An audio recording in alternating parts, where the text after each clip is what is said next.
Hello everyone, it's me again, back with some disturbing movies.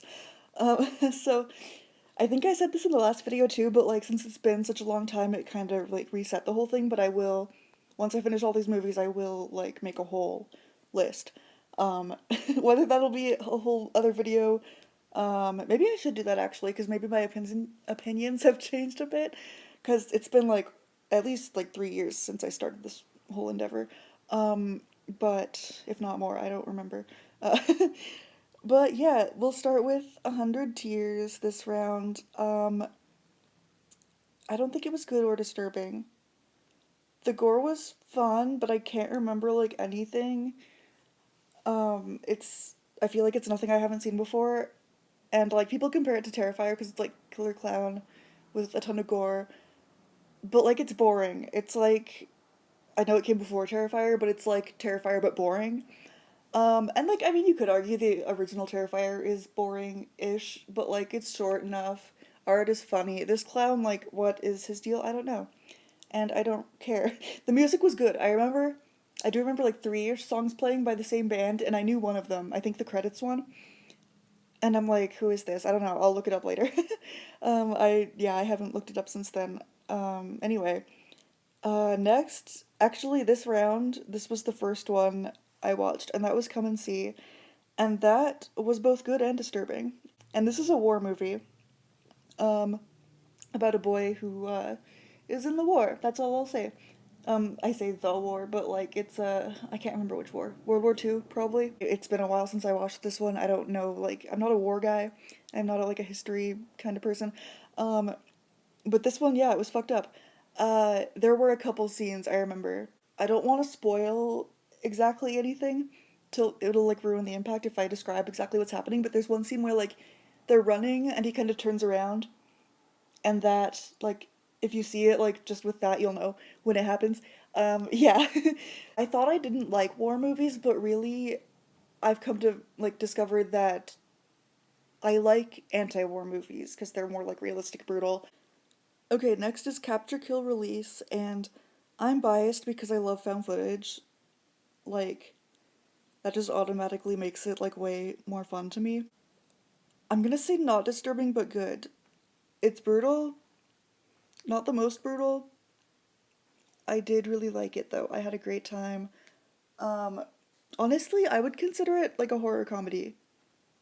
Like, am I crazy for thinking that? Because like it felt satirical almost. Like a yeah, I don't know how to explain it. It's also been a while for this one, so take that with a grain of salt. But like, I laughed a couple times.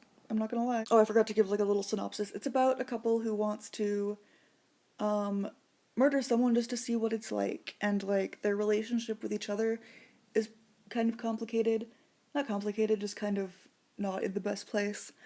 Um, yeah, it's a good time. It's kind of silly. It's a silly time. Like I said, I found it funny. Ken Park. I didn't like it. I mm, I don't know, cause like I didn't enjoy it. I didn't find it disturbing. But that feels harsh to put it in not good or disturbing.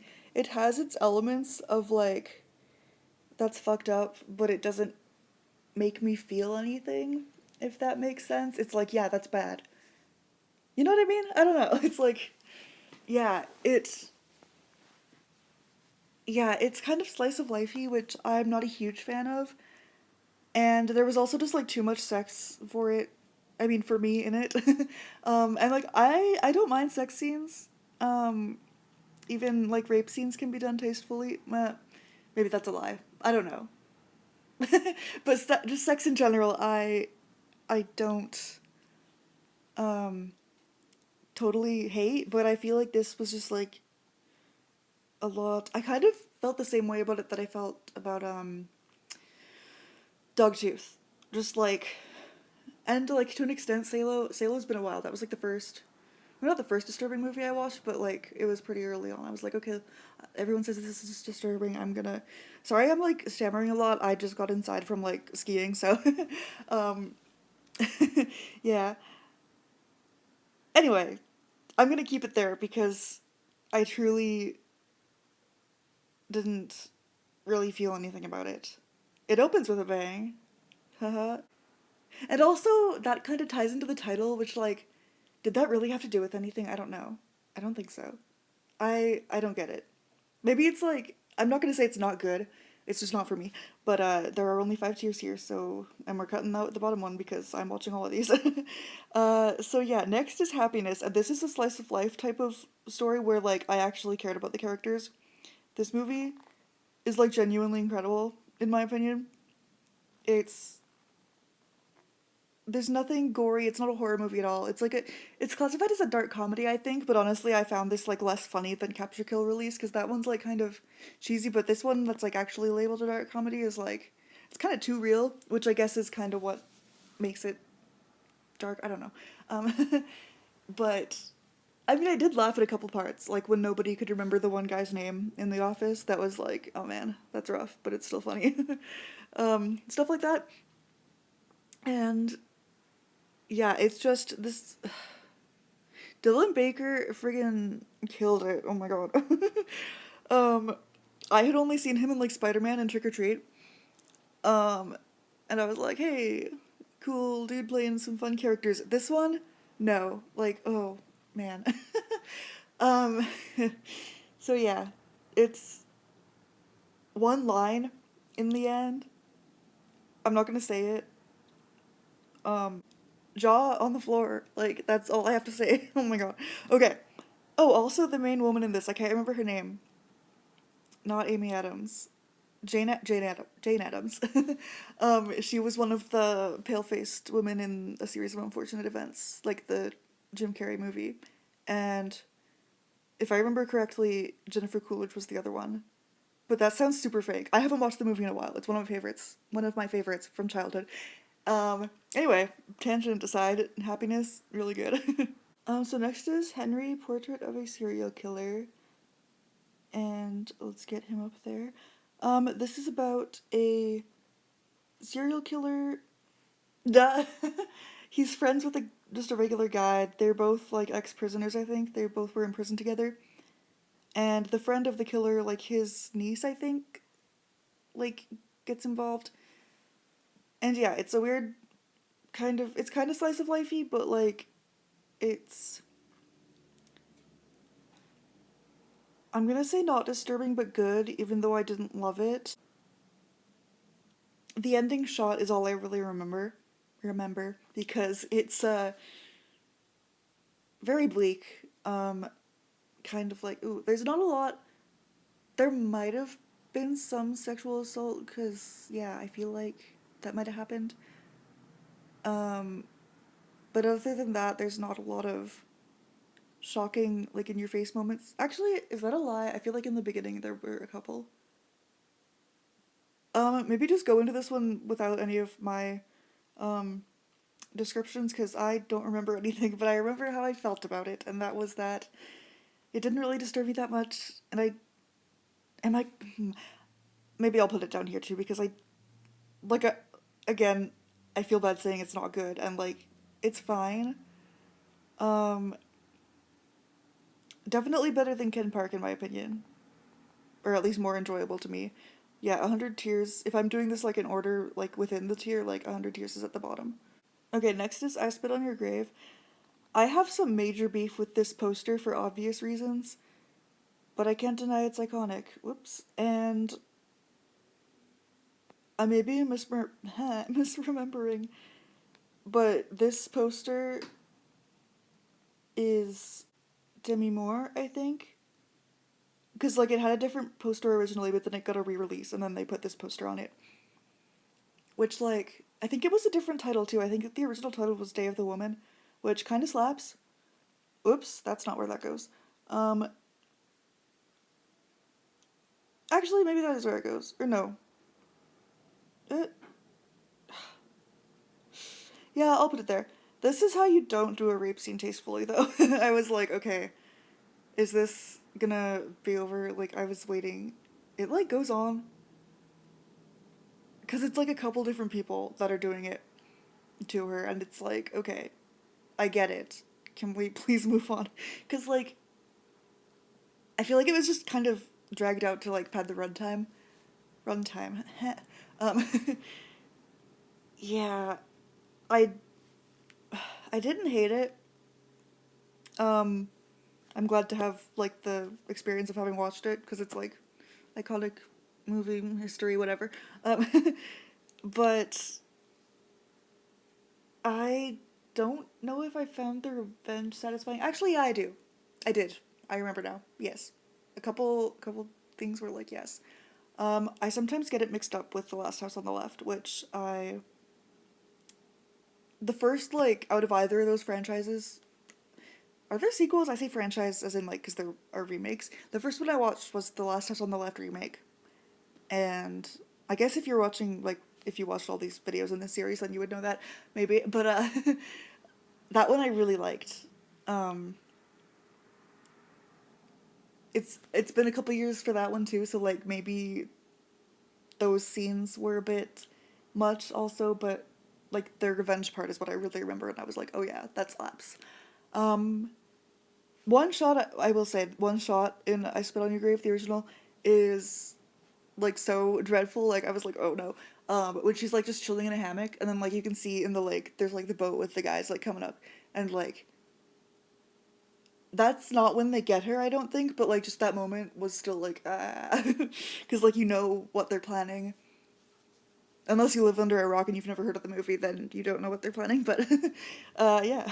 Next is Inside, the French one, and I like it. It's this one moment had me like devastated, kind of in the middle of the movie. If you know, you know. Um, I think I'm gonna put it up here. It's not the most disturbing ever, um, but like it's because like all I knew about this movie was like home invasion, pregnant lady gets attacked, and gets um well like the certain violent thing that happens to her.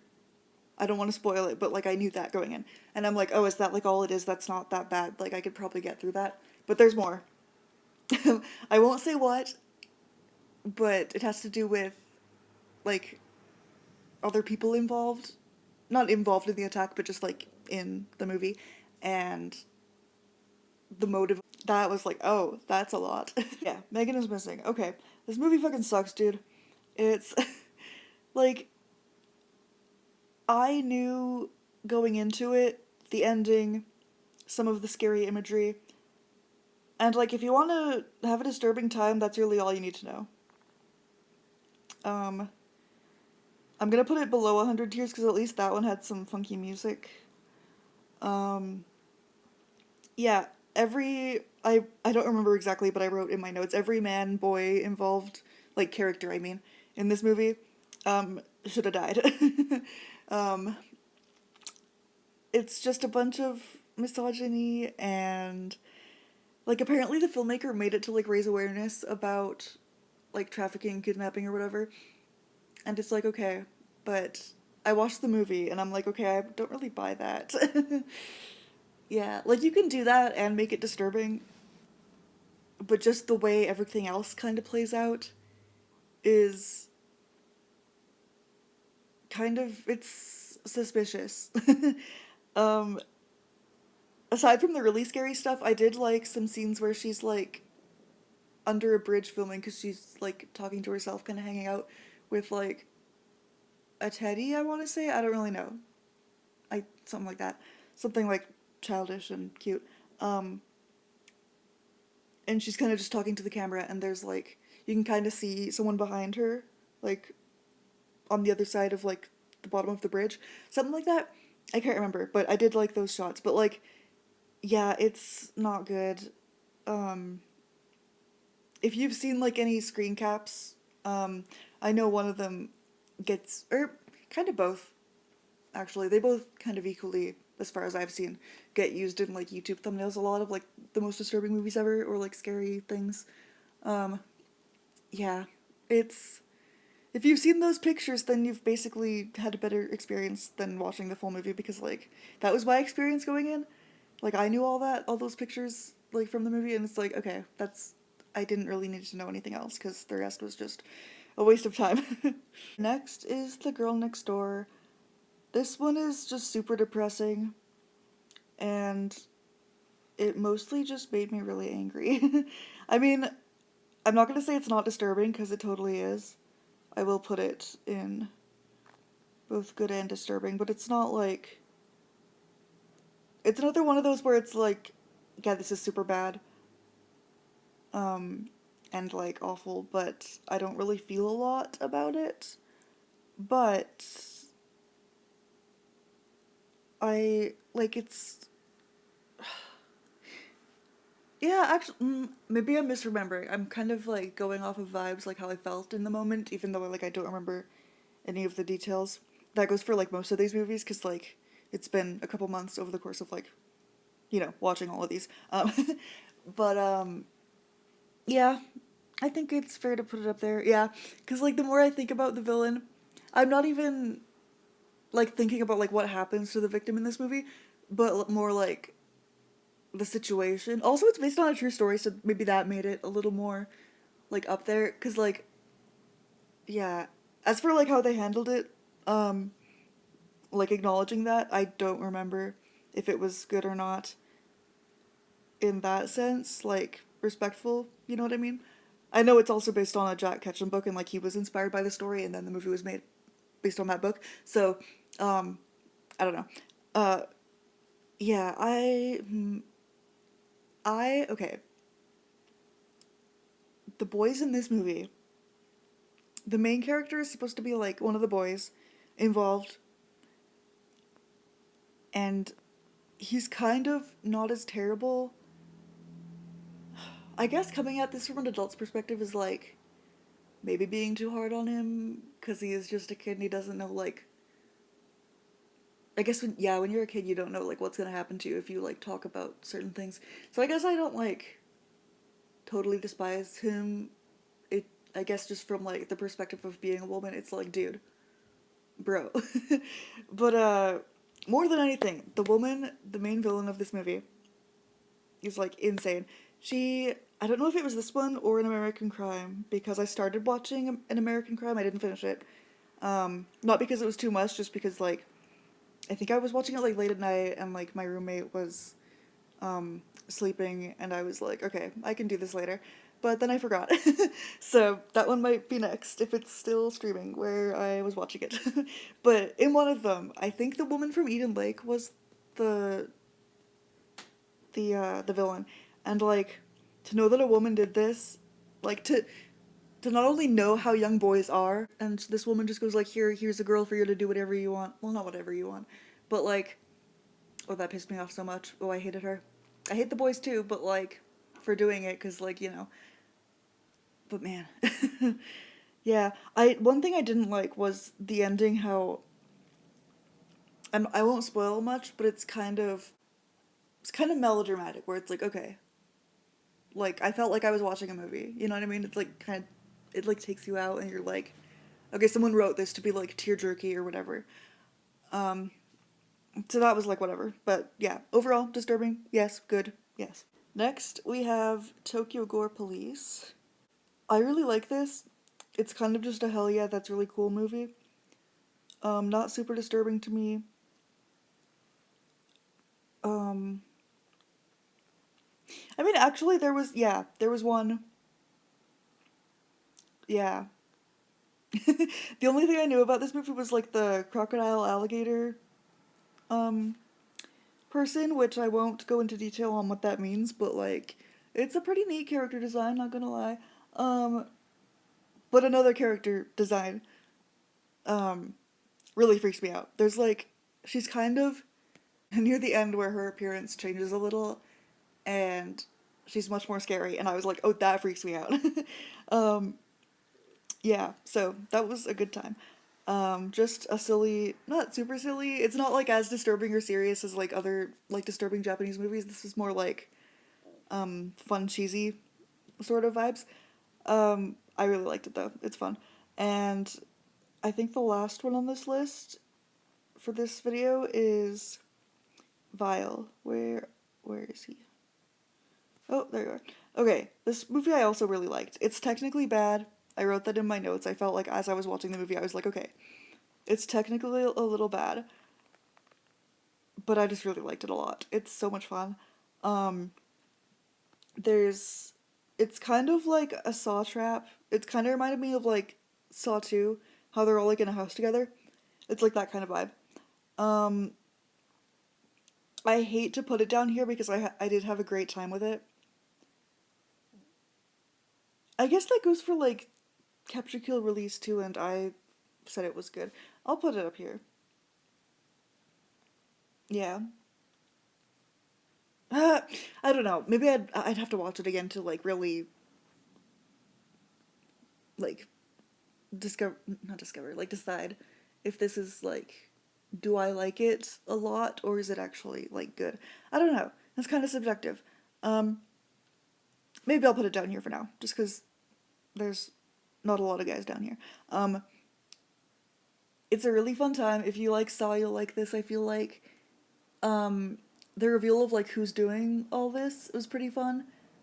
Um, One thing I wrote in my notes, I can't super remember exactly like the circumstances around this, but there was a theme of kind of like punish the feminists kind of vibe going on, and I didn't love that. I do remember like what the punishment of this character was and like stuff like that, but I don't remember like what the feminism part was, so I could be wrong or like getting mixed up with another movie or something. I'm just going off my past notes, so yeah. But like overall, I did like it. I had a great time with it. It's really fun. There is a like a cartoon voice actor in this movie, and I it's really fun to like go in blind to something like that and be like, wait, their voice sounds familiar, or like only know who they are like at the end or like in the middle. You'll be like looking it up. That's what I did. I was like, I'm actually not gonna say anything. I think I just kind of wanted to know who the cast was because I didn't recognize anybody. And then I was like, oh, wait, I know this one person, but not for their face. So, yeah, that was kind of a fun time. I forgot about Man Bites Dog, which basically sums up how I feel about it, also. um, I thought it was so boring. Is it this one? I'm like, yeah, it's that one. Okay, let's bring him up here. Um, yeah, it's like a found footage style. I don't know if it's something like Presence, for example, that's recent that like feels like a found footage, but like isn't technically like it has the vibes, but the characters technically aren't holding the camera. I think it was actually like truly found footage because, or not found, but like a documentary type of thing. Like a character in universe is holding the camera. I could be wrong. But I didn't like this one at all. I was bored. Um, yeah. There, I do remember one scene that was kind of interesting involving like a gun, but not really, kind of indirectly killing someone with a gun. I won't go into detail on that. You can figure it out for yourself if you want to watch the movie. But I don't know. I found it really boring. So yeah, that's kind of a sad note to end this video on, but I feel like that's a lot of movies. Let's go. I actually was just about to watch Irreversible, and then I was like, wait, I have enough right now to make a video. Let's just do that. So I'm gonna watch Irreversible. Yay! I think the only Gaspar Noé film I've seen is Climax, and I really liked that one. So we'll see how it goes. So yeah, peace.